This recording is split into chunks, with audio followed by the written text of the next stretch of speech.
to order? Yes. Maybe it would be actually, just to clarify, you were calling the meeting to order. You're doing a roll call, establishing that I believe that there are 3 members, so there would be a quorum with 2. And then when Mr. Bowman joins, is that he can then be brought up to speed. But the meeting would be starting now. Okay. Hey, are we recording? It appears that the recording is in progress right now. Oh, okay. So just to let everyone know we're recording this meeting, and let's call the meeting to order. And good morning, Mavis. Could you take roll, please? Yes. Thank you. Good morning. Roll call. Jason Archer, Present. Jason Bowman. Jason Bowman. You mean John Bowman? I'm sorry. John Bowman. I'm sorry. John Bowman. Vanessa Parker Lewis. Present. We have quorum. Thank you. So the first order of business is approval of the previous minutes.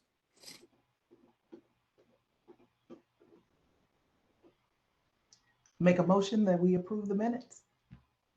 And just to clarify which minutes, these are the November 15th, 2023 minutes. Oh, okay. I make a motion that we approve the November 15th, 2023 minutes.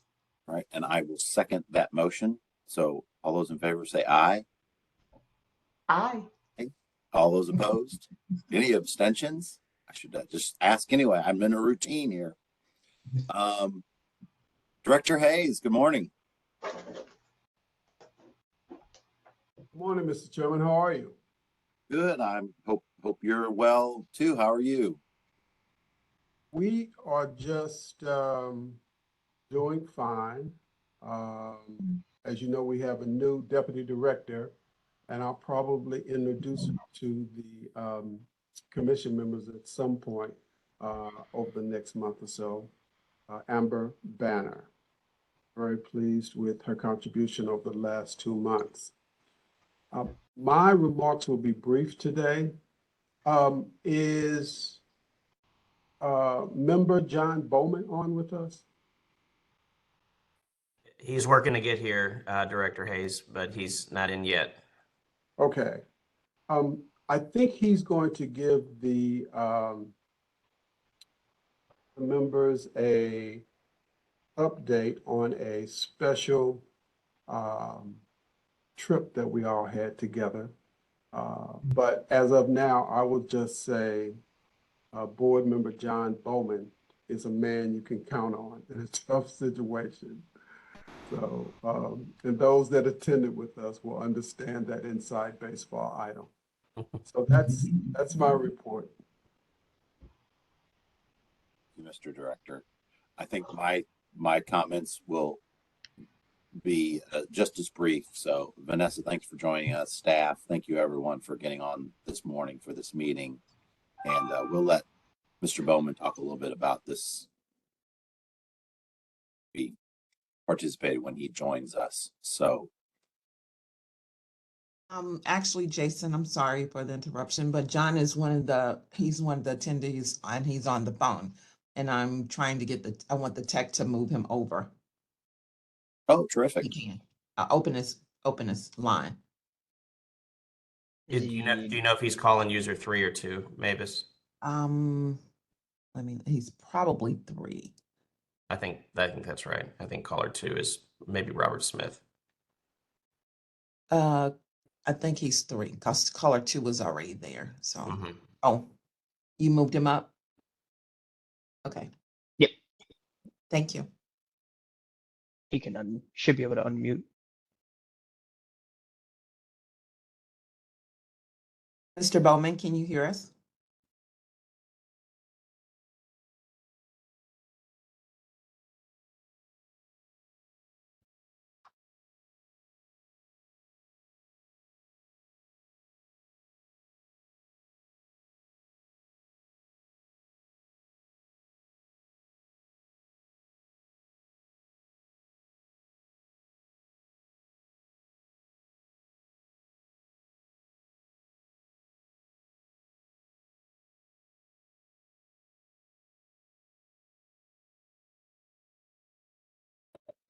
Mavis, I think we're going to proceed, and then if you could just maybe work with Mr. Bowman call him, or maybe we can get some support from our IT tech to assist with whatever's blocking him from being able to communicate. Okay, thank you. Will do. Thank you. Director La Posa.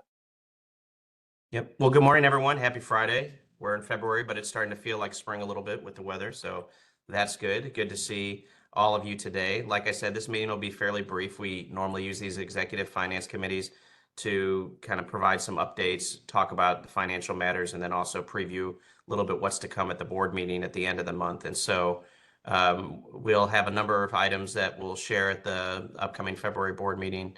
We'll kind of preview that a little bit, get your feedback, and then let you move on with your day. But it's good to see you all. And I'm just going to give a quick little presentation, a few slides, just to give you a few updates, and then we'll walk through our financial report after that, and then leave some time for any open discussion items that we may have. So that sounds good. We'll go ahead and proceed. All right, let me make sure I can share my screen.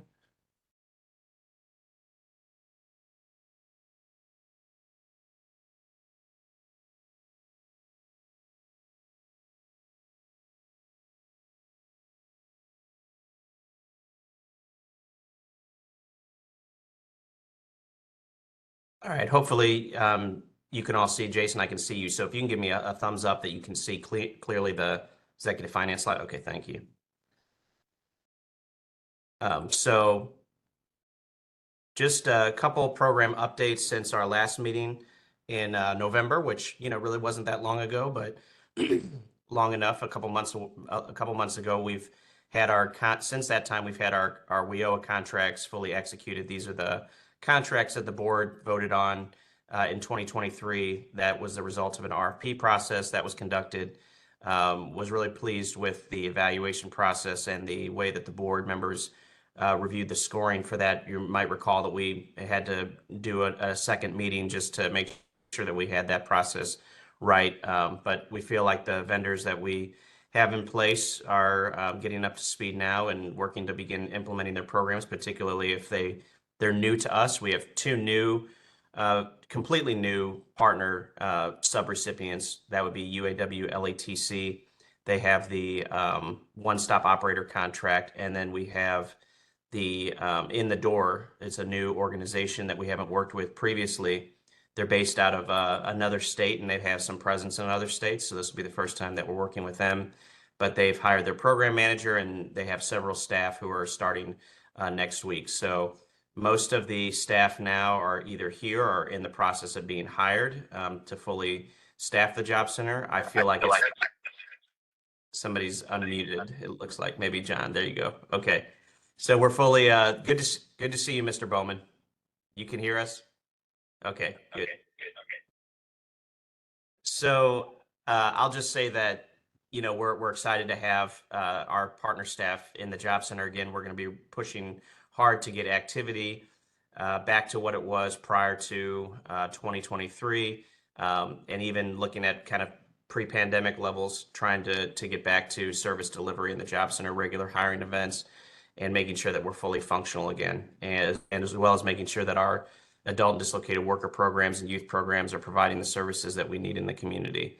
And as part of that, we're doing sub-state monitoring. Dr. Manning and her team have been looking at the performance of our subcontractors thus far this program year. We'll do a more of a deep dive and report on that at the board meeting. But we had one report developed for EDSI. We have the others in process, and that's a core part of what we need to do as a board. Sub-state monitoring is both programmatic compliance, but we also have a responsibility to do financial monitoring every year. So that's relevant, I should say, to this committee's charge in looking at the financial matters. We always have our accounting staff do financial monitoring for our subcontractors. So that's scheduled to occur in spring of this year as well. And so we're in monitoring season while also working to provide technical assistance and support to the subcontractors to get them up to speed on where they need to be, especially those who are new to our job center and working with us. And then I already touched on it a little bit, but we have started to see increase in job center activity. There's more meetings now across the different subcontractors with our one-stop operator. Our one-stop operator is taking a look at some of our customer processes and making sure that everything that we do is fundamentally data-driven in terms of how we meet the needs of customers, and also in terms of how we reflect on what services are needed. So this year we'll be doing more surveying, more gathering of data related to our program performance, not just our WIOA contractors, but also our training providers, and making sure that those that we contract with are delivering the best services for the people that our job center is working to support in our community. So yeah, essentially, you know, we're in this transitional period, moving from a challenging year, as you all know, in 2023 to a more stable year now with contractors in place. There's plenty of work to do when it comes to working to ensure that we're optimizing the performance of our subcontractors, and again, plenty of reason to make sure that we're paying, you know, close attention to how they're performing and monitoring that, and also providing, again, additional assistance to those who may be new to working with us. And so we're committed to that and using some of the lessons learned from the past year too, and shaping kind of how we move forward as well. But we're excited to have a one-stop operator again who's organizing efforts in the job center, making sure that our job center is the best that it can be for the state of Missouri and for our county. So any questions about, you know, last couple months in terms of the core pieces of activity that we've had?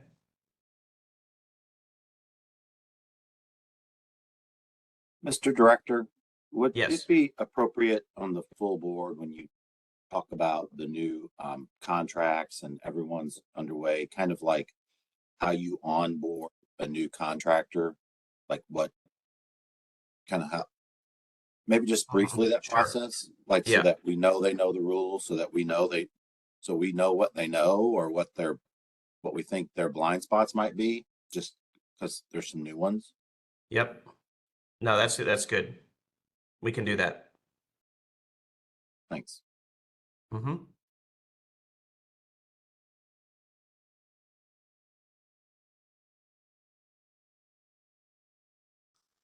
Staff, if you're on the call, if you have any thoughts on anything that I may have missed here, this is just kind of capturing the major points. Is there anything that we may have missed, Dr. Manning or Mavis or Angela or Robert or anybody? Just want to make sure that we flag.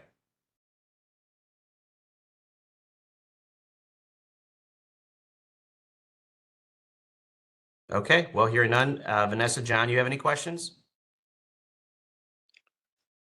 I don't have any at this time, no. Okay. Neither do I.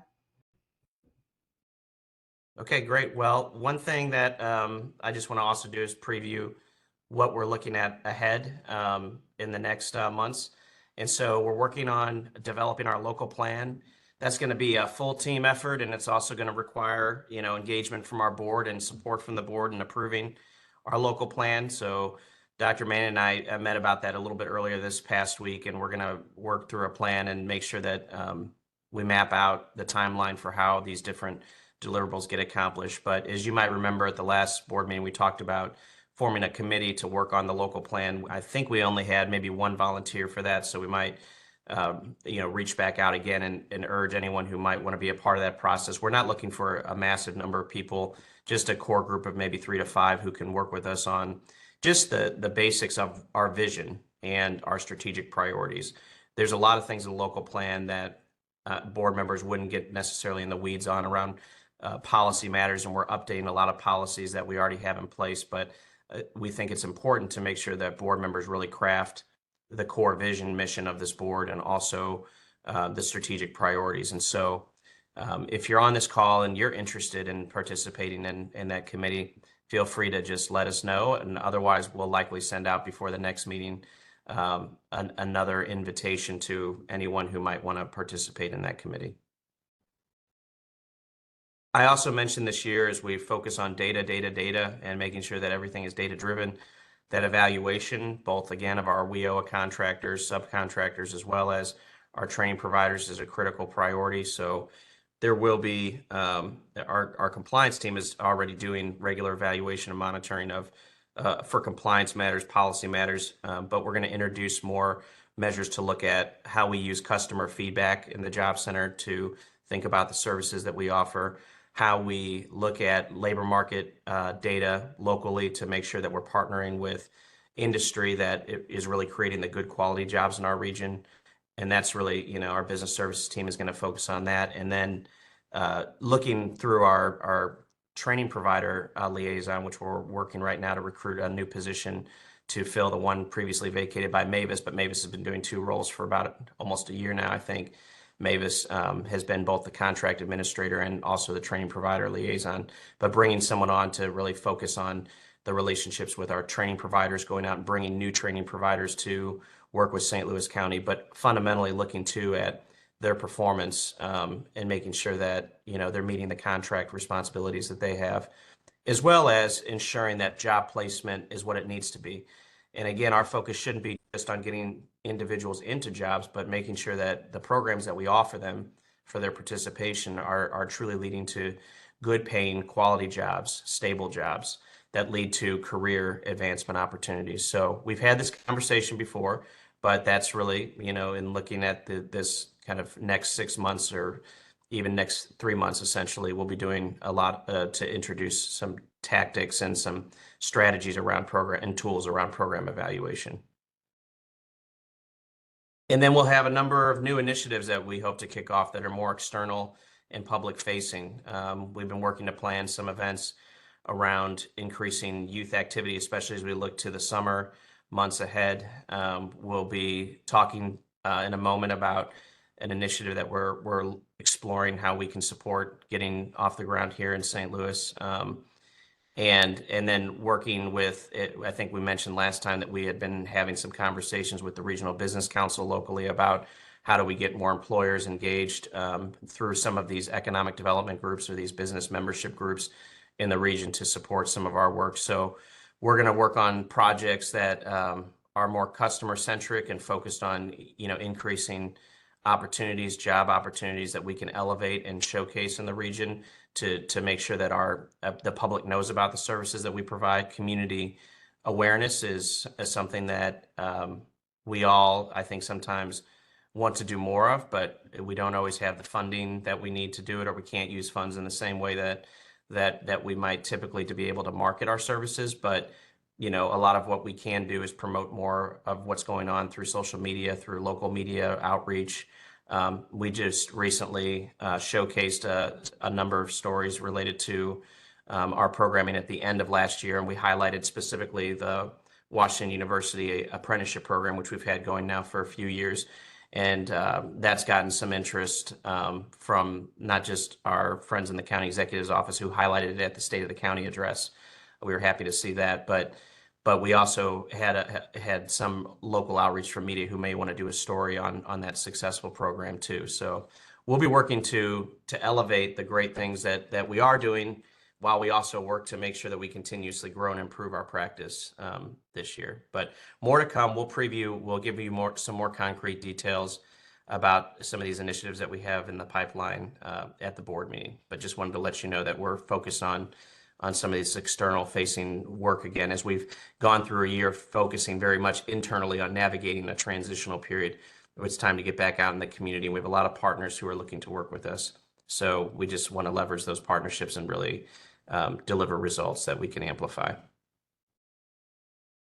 Any questions about that kind of general preview of what's to come? No questions from me.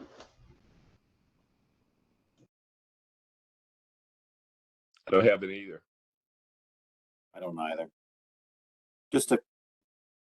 I do, I guess, just to make sure when we talk about our local plan development, our committees, let's just make sure we bring that up again to the group about other committees if anyone wants to. And Greg, I think before we can ask for people to volunteer on a committee, you should be able to define what their commitment might be. I think that people will be hesitant to join a committee if they don't know if it's like once a week, once a month, twice a year, you know. So if we could do that, maybe we could ask everyone again. Yeah. I think when we had our board meeting last, we did put in some bullet points about the time commitment and how many meetings there would be. But what we didn't do and what we can do is when we follow up about it, we can also remind them, put in a bullet point in an email, what the commitment looks like. I think that's a good idea. And we'll do that before we get to the board meeting. So hopefully we have participation that we can talk about at the board meeting. Thank you. Sure. Okay, and then I'm going to now turn, well, I'll let Mr. Bowman do plenty of the talking on this next couple slides here, but I'm really carrying on what Director Hayes was referencing at the start of the call about a recent visit that we took to Morganfield, Kentucky. There's an automotive training center out there that we were interested in learning more about, and Mr. Bowman arranged a visit that included myself, Mr. Archer, as well as Director Hayes, and Kelly Spangler, who's also with LETC. And it's essentially an automotive training, as I mentioned, it's an automotive training center that leads to automotive service excellence certifications for participants. We were able to tour the center. We were able to learn how the program is structured. I have some of the elements of the program listed here on this slide, and I have a couple of photos to show you, this one here, and then there's one on the next slide. But before I go too much in the weeds on it, maybe I'll turn it over to you, Mr. Bowman. Don't want to steal any of your thunder since you organized this and have helped us to envision, what something could look like in St. Louis County as well, in terms of a similar type of automotive training center that we would partner with as a local board to support. So, Mr. Bowman, do you want to go ahead and say a few words about the trip? Yes, I would love to, and I'll be very brief. First of all, I want to thank Chairman Archer, as well as Director Hayes, and you, Greg, for sharing that time with Kelly and I. As you know, well, a lot of people don't know this, but LETC has been doing training programs since the mid-'80s. We started in California. We have a facility in Utah as well that's much larger than the one in Kentucky. But we're what's known as a T10 operation, which is the highest level of training performance that's recognized by the industry. And we use it. You use the Job Corps sites in Morganfield, Kentucky. We're sitting on a campus of about 600 and some acres of land. We basically are totally focused on non-traditional occupations for students who are normally not in these fields, such as automotive training, skilled trades level training. This facility, Morganfield, is supplying training opportunities for Mercedes-Benz and Toyota. And what we are working on here, with the help of Greg and Chairman Archer, as well as Director Hayes, is bringing this type of training opportunity right here in St. Louis County. We are going to basically use the same techniques that they're using at Morganfield, which they have a wealth of knowledge in this particular training sector. And we will basically just duplicate what we're doing there and put it in a St. Louis County facility or St. Louis County areas to offer the same type of career opportunities to our students right here. I'm very excited about it. I've been working hand in hand with Greg for several months here. We have moved it in a good space and the trajectory is bright. We just want to keep this thing in the forefront so that we can get our program up and going. And even more exciting, I saw where St. Louis County purchased some electrical vehicles as well as hybrids. And those are the same vehicles that we're interested in being able to train our students to work on. So with that being said, if you have any questions, I'm more than happy to try to answer them. John, your last statement was what I was going to actually ask about, was the electrical vehicles and the hybrid. So I'm glad you referenced that. Yes, we're trying to meet a demand and be proactive before it becomes a real issue for the workforce. As you know, two things are going on with us. A lot of the population in these skilled programs are aging out, and we have got to get ahead of this to keep the workforce needs in place that these dealerships as well as manufacturing is going to be requiring. So it's a tremendous opportunity. It's a win-win all around for our students as well as for workforce development. I think it's just going to be a shining light in so many ways. The monies that these individuals will make that complete these training programs is going to be life-changing. And also the students that we have on that campus are from everywhere. They're not just from the United States. They come from the Virgin Islands, they come from Jamaica, and it's just so much nurturing. It's not just a training program, it's a total development of a human being at certain levels. And that's the approach that I think that we can do here in St. Louis as well, in St. Louis County, I should say. So it's in Morganford, Kentucky. So, and you said that participants come from across the U.S. and abroad. Do you all arrange for housing for them? What does that look like as well? So that may be one of the areas that may be a little different for us here, because both in Utah as well as in Kentucky, we're sitting on a Job Corps facility, which was a lot of times those are former military bases. Mm-hmm. So there's housing. And unfortunately in St. Louis, the Job Corps doesn't have the capacity to meet what we're trying to accomplish. But I think we have enough students in the St. Louis region and enough people interested in taking advantage of programs like this that the outreach and recruitment should not be that difficult. And I'm just thinking about partnerships that you could have with, depending on where you plan to locate the facility. I'm sure that there may be apartment complexes or businesses, or property management companies for which you could partner. And maybe that's an opportunity for them, as I represent one, that might be an opportunity to that's a great point, Vanessa. And we're going to be open to all recommendations and suggestions on how we can, guide students to take advantage of these programs, because it's definitely going to be a real value added for this region for us to have students trained at this level, and it's going to be affordable. And are there grants to assist with room and board? Yeah, well, on the room and board side, not as much. Okay. Our recruitment efforts will be focused through the Career Center mainly, and through local schools, and also partnerships. We will use collaborations and partnerships. Okay. So we're gonna be more focused on making sure the student has everything they need to succeed in regards to tooling, uniforms, safety boots and things like that. In most cases, we're hoping we'll recruit from the problem zone area, from St. Louis area, that footprint. And that these students are already living in the area. And we will recruit from the Job Corps here as well, because we have had an MOU agreement with them previously. Okay. Good deal.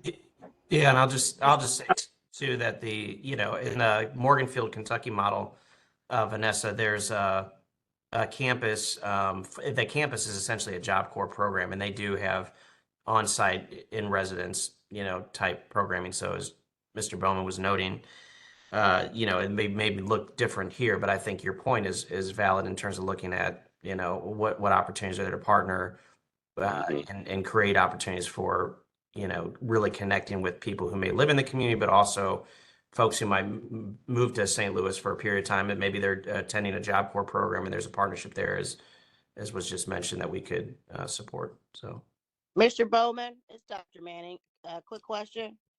Yes. Will you guys be centering this program just around youth, or will there be an opportunity for adults as well to participate in this type of training? No, there will be an opportunity for adults as well. Okay. Yes. And if I may, members, yes, the trip gathered critical information that we can transfer to projects here in St. Louis County. It's my understanding that the leadership we met in Kentucky would graciously come to St. Louis and assist us with implementation, counsel, that type thing. But I want to say that day, the worst fog, the worst rain consistently I've ever seen. And Mr. Bowman got us there and back in one piece. And it was not an easy job. Amazing. It was like a monsoon, Director Hayes. But that's the determination that I have with making sure we provide this program in our community. Absolutely. And thank you for having the courage to trust me behind the wheel. That's what it took.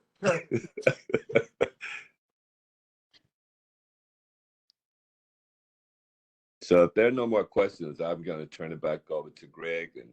And this is an exciting time for us. I'm looking forward to it. Yeah, and oh, go ahead, I was Jason. going to comment as well too. Thank you, Mr. Bowman, John, for taking us down and back in the same day and touring the facility. Vanessa, great question about electrical vehicles. That first picture that Greg showed, that engine is a hybrid engine. So they even teach the hybrid working on. So that was really an interesting thing to learn. And then my question, Greg, is this going to be an example that you present to the board as one of these like new innovative type programs? Is this kind of...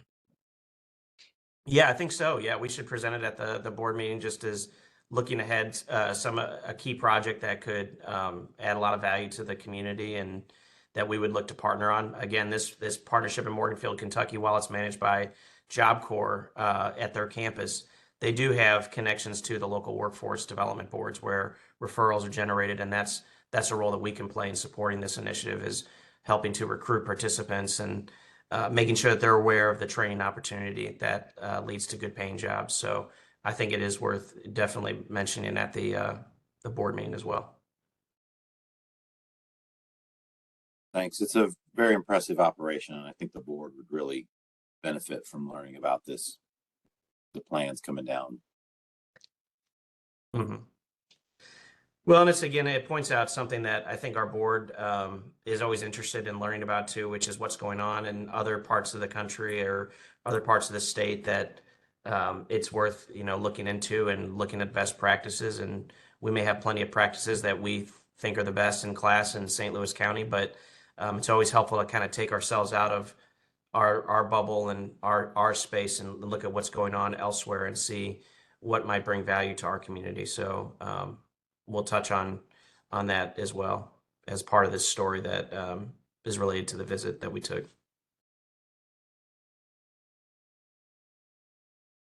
Okay, well, just wanted to share that story with you all, and I'll just add my thanks to John and taking the lead that day and organizing everything, and Kelly as well on your team, John, who helped to get us talking about some of the tactics and the technical things that made that program has made that program successful, and also talk about some of the challenges that have been growing pains or learning points for them that are helpful to us. So thanks again. And then, making sure that we got back safely. I'll just reiterate that point as well. None of us probably wanted to take that responsibility, but we appreciate you doing it. My pleasure. Well, I would have preferred a much sunnier day, but we had to get it done. But thank you guys for going. Absolutely. All right. Well, the next item on the agenda that I think I can just move to is our financial report. So I'll share that screen in just a moment of the financial report. Actually, I'm sorry. Let me share a different version of this. Hold on one second. I think this one is a little cleaner. I may have to zoom in a little bit.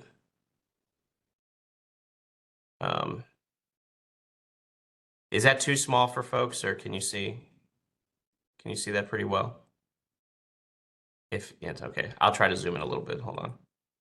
And also, everyone, if you're in WebEx on the computer, you can zoom in yourself. There should be a percentage up at the top, and then you can actually plus or minus to zoom in on it yourself.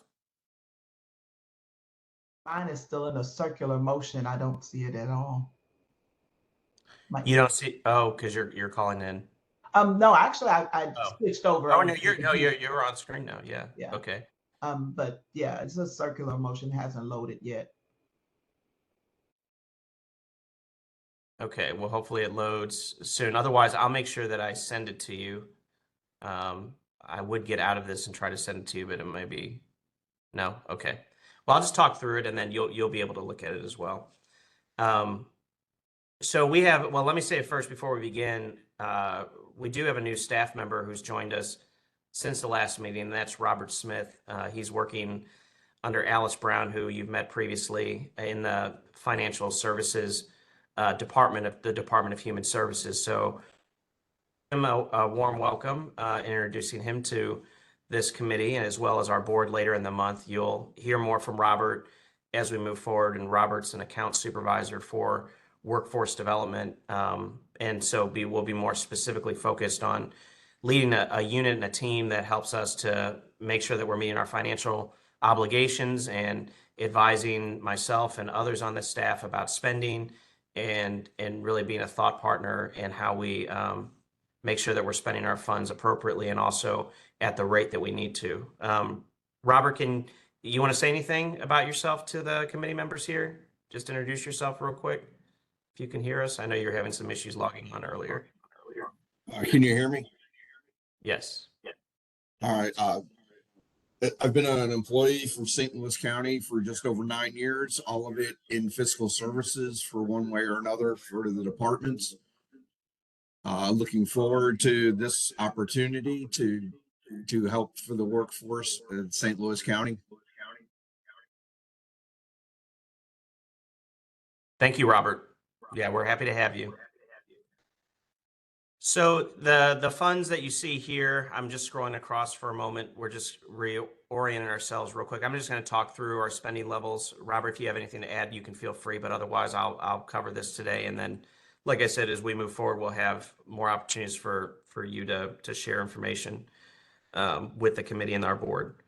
But we have, our core adult, youth, and dislocated worker programs. The top 3 programs are the funds that expire this upcoming June of 2024. So we have a shorter timeline or time frame to spend those funds. And then the other 3 funds beneath that, the adult, youth, and dislocated worker PY23 funds, those have to be expended by 2025 or June of 2025. And you'll notice as we go across, we've done well with our adult spending as usual. We tend to spend that bucket of funding the fastest. And our dislocated worker funding, I believe, is on track. We may need to increase or accelerate some of the spending there to fully expend those funds by June of 2024. We're at 73% expended as of this report. Our biggest concern as a committee and a board should be on the youth spending, because if you look at the allocation for that, it's $1.3 million, and we've only spent about $500,000. So we're at 38.66% of those funds expended.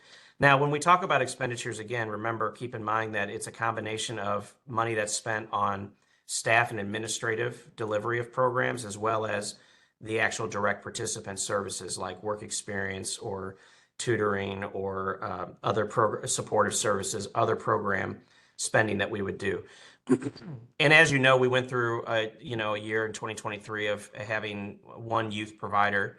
That youth provider, as we're doing our sub-state monitor, and we're looking closely at their enrollment numbers, and we feel like there could be a much higher enrollment numbers than we're currently seeing. But we also, then just recently brought on a new provider in the door who's going to be providing youth services as well.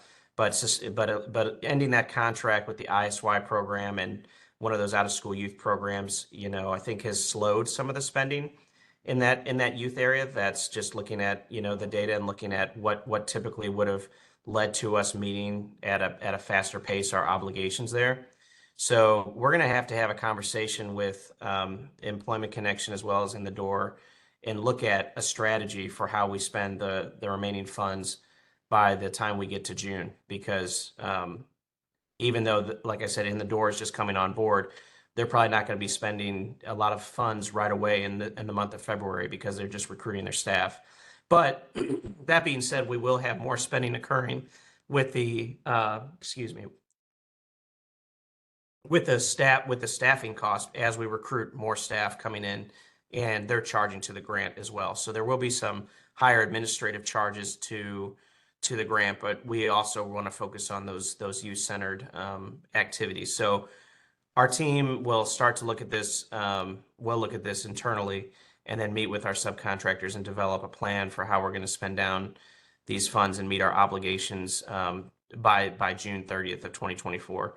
But it is the biggest area, I think, of concern right now as you look at the the spending rates. We are starting to spend some of our adult funds from our PY23 allocation, but we aren't currently spending anything in our dislocated worker or our youth program for our PY23 funds as well, because we have to follow the first in, first out rule. So we got to fully expend one set of funds before we move into the next.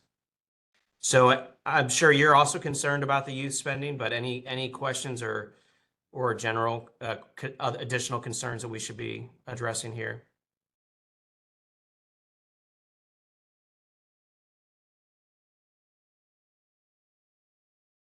Any thoughts or ideas on something that can assist us in helping to expend these funds faster? I mean, we're going to have to spend over 50% of these funds in the next February, March, 4 months or so.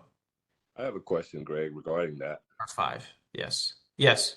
Are you allowed to use these funds for like outreach to schools and marketing what's available at the Career Center? I would say that we have staff that do outreach. I wouldn't say that we use a lot of our funds to do marketing, although we can produce collateral material. So we couldn't, I'm glad I have Dr. Manning on the call, maybe, but I don't want to put you on the spot either, Dr. Manning. You might have to look into this, but I don't think we can pay for things like ads or things that might cost, money for marketing that typically organizations might spend money on to get the word out about their programs. It tends to be that, we can produce collateral material, we can share informational resources, and then most of the expense is really the staff time and going out and doing the outreach. But Dr. Manning, is there any thought you have on that? I just want to make sure No, you're absolutely correct, Greg. WIOA does not allow funds to be spent on media. So we cannot do commercials and things like that as far as outreach. We can only do literature, like flyers and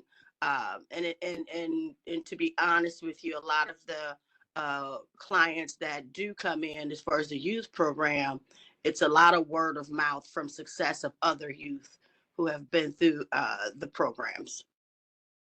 Okay, thank you. So if I would say, Greg, I would add that if the committee members have relationships with anyone in the schools, the school districts, or with organizations that work with youth populations in a certain way, if you have the opportunity to get the word out about the services that we offer through WIOA at the center, if you could all, share what we offer, it'd be appreciated.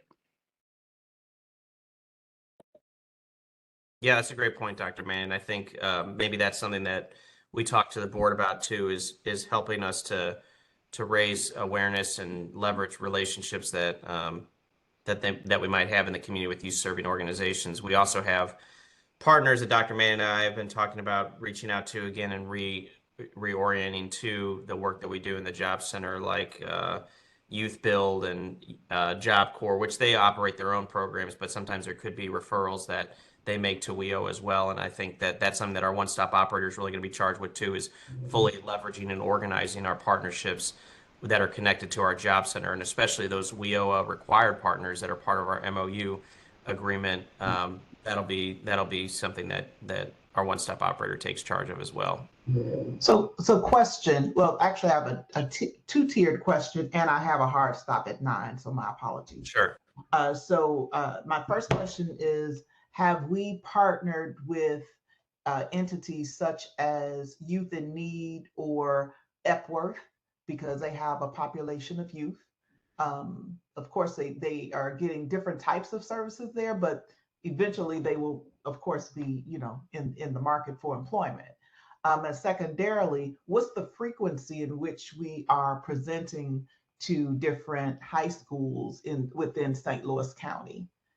And when I say presenting, meaning that, Greg, your team is going out and literally having scheduled discussions either with counselors or the student body to talk about the services or getting on their agendas.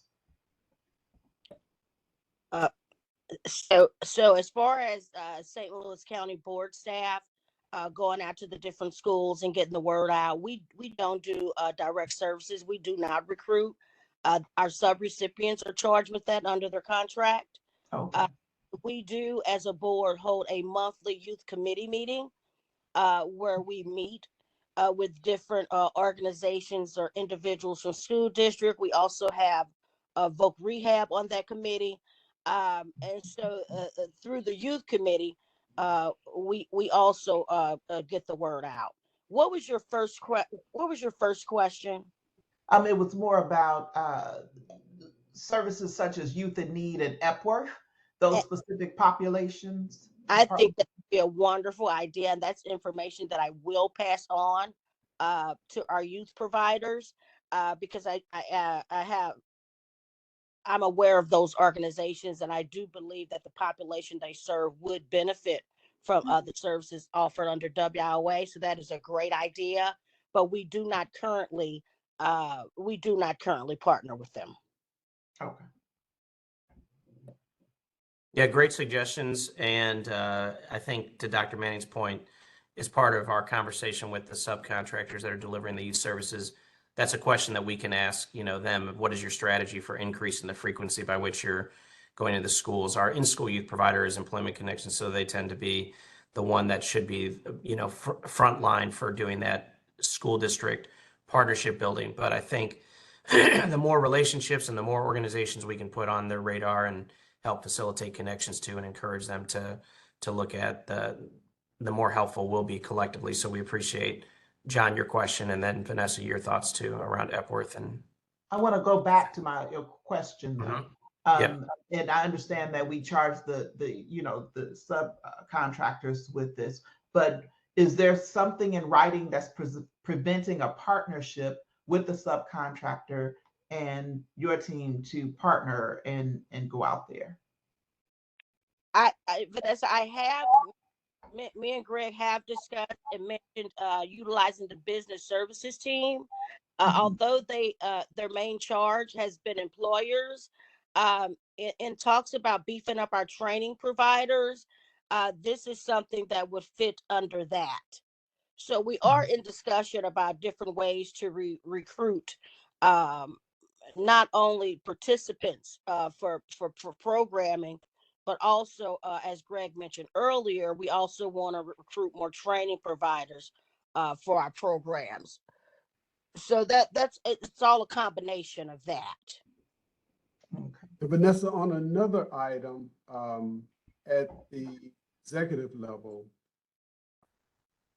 I had Greg and all the directors present exactly what our resources are to the Association of St. Louis County School Superintendents, and they were given information to pass down to their counselors and the chairs of the various teaching and counseling committees that they have.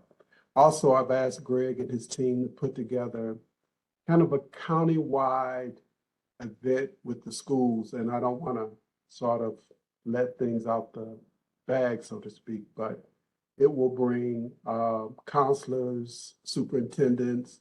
We want to invite Dr. Page, probably the leadership of this board, to that event. And of course, any event we have, the members of this board are always, to be given an open invitation. But yeah, you're right. That is a key constituency for us, and we need to beef up outreach. And you've made my heart smile. And the reason is because, I as you all know, I'm pretty transparent.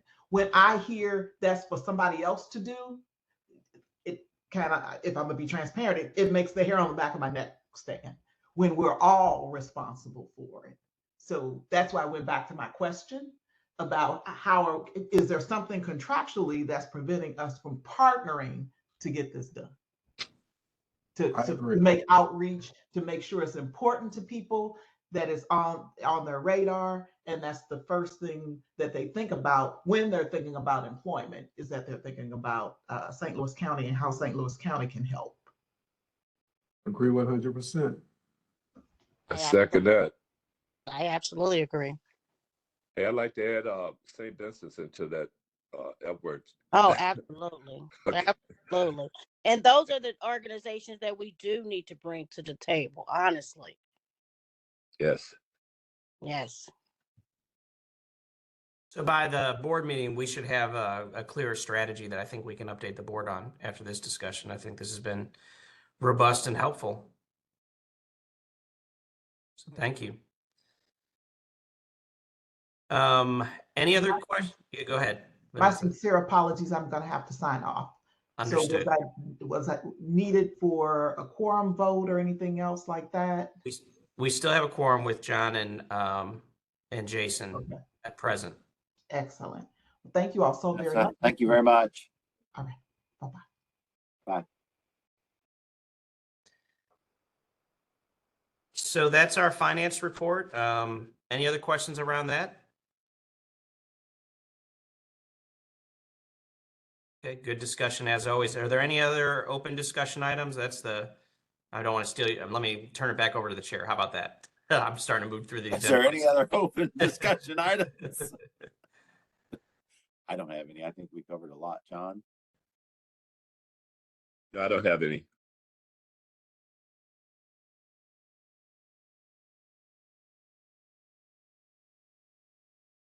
Well, with that, then you can consider a motion to adjourn if you'd like, Mr. Chair. Yeah. John, would you like to make a motion to adjourn? So moved. Second.